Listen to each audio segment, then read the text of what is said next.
मुझे कुछ कहना है। मैं एक बहुत अच्छी चीज़ लेके आप लोग के सामने आई हूँ कि आवाज़ों से ज़िंदगी रहती है ज़िंदगी। सच बात है, अगर आवाज़ ना हो तो कुछ भी ना हो। उन लोगों से पूछो जो सुन नहीं पाते। लॉकडाउन के दौरान मुझे इस नए सत्य का आविष्कार हुआ। अचानक से ज़िंदगी मानो थम गई थी उस वक्त, जब सब एक साथ खाना बना रहे हैं, हेल्पर नहीं हैं, बर्तनों की आवाज़ भी गायब हो गई है। सब चुपचाप अपने कपड़े धो लेते हैं या मशीन लगा देते हैं, कपड़े पीटने की आवाज़ें नहीं आ रही। ये चंद उदाहरण हैं जिनसे मन अभ्यस्त हो चला था। आवाज़ का कि इतने बजे वो आवाज़ सुनाई नहीं दी, रद्दी वाला, सब्जी वाला, अजीब लगता था। भूल गए, हमने आवाज़ों को इतना बढ़ा लिया, माइक, नारेबाजी, सभाएं, हम भूल गए कि आवाज़ें शोर में बदल गई और जो आवाज़ें हमें सुकून पहुंचा सकती थी वो गायब हो गई। लोग ऊंचा बोलने और सुनने लगे हैं।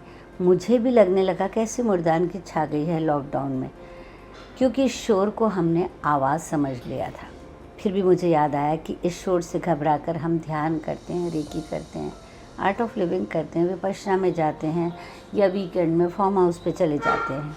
धीरे धीरे इस आवाज़हीन शहर में मुझे कुछ वो आवाज़ें सुनाई देने लगीं जो गायब थीं, जो मुझे सुकून पहुंचाती थी। जैसे बचपन से कोयल की आवाज़ पे होड़ लगाने का मेरा सपना जागा, मैनेट की तरफ से मोर की आवाज़ और गौरैया, बिल्लियों की म्याऊं म्याऊं, पत्तों की सरसराहट, बारिश के झरने जैसी आवाज़ कानों को लुभाने लगी। हमने शोर प्रदूषण में सब दबा दिया था। मेरी सहेली एकदम शांत एरिया में रहती थी। जब वो अपने नए बंगले में शिफ्ट हुई तो 2-3 साल तक सड़क के शोर में उसका सिर दर्द रहने लगा। ऐसे समय में इंसान आवाज़ों का इंतज़ार करता रहता और सो नहीं पाता। ये सच है, कुछ आवाज़ें इशारा देती हैं, जीवन को सुकून देती हैं। जब ये आवाज़ शोर में बदल जाएगा तब हम पार्क की तरफ भागते हैं, प्रकृति की तरफ भागते हैं, जो आवाज़ों की अहमियत से इनकार नहीं, क्योंकि हम इंसान हैं, प्राणी हैं। केवल मनुष्य, इंसान ही बस ऐसा है जिसे बोलने की शक्ति प्रदान की गई और हम बेफिजूल बोल कर उसको शोर में बदल देते हैं। आवाज़ों से मन जिंदा रहता है, आवाज़ों से मन जिंदा रहता है और हर शोर कुछ कहता है। जय हो के नारे से समझो विरोधी पार्टी करीब है ज़रूर। माइक पर कड़कती ज़ोरदार आवाज़, उनका सत्ता में होने का गुरूर।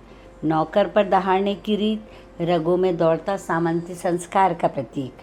अजान और घंटियों की दौड़, बॉस की बेसुरी कॉलिंग बेल की आमद, समझो चपरासी की आई शामत।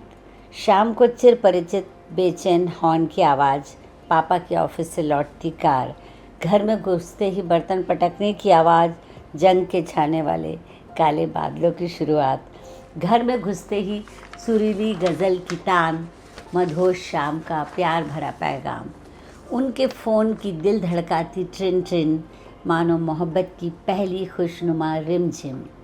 आवाज़ें ही आवाज़ें चारों तरफ, हर ओर, पर आवाज़ों से मन जिंदा रहता है और हर शोर खलल पैदा करता है।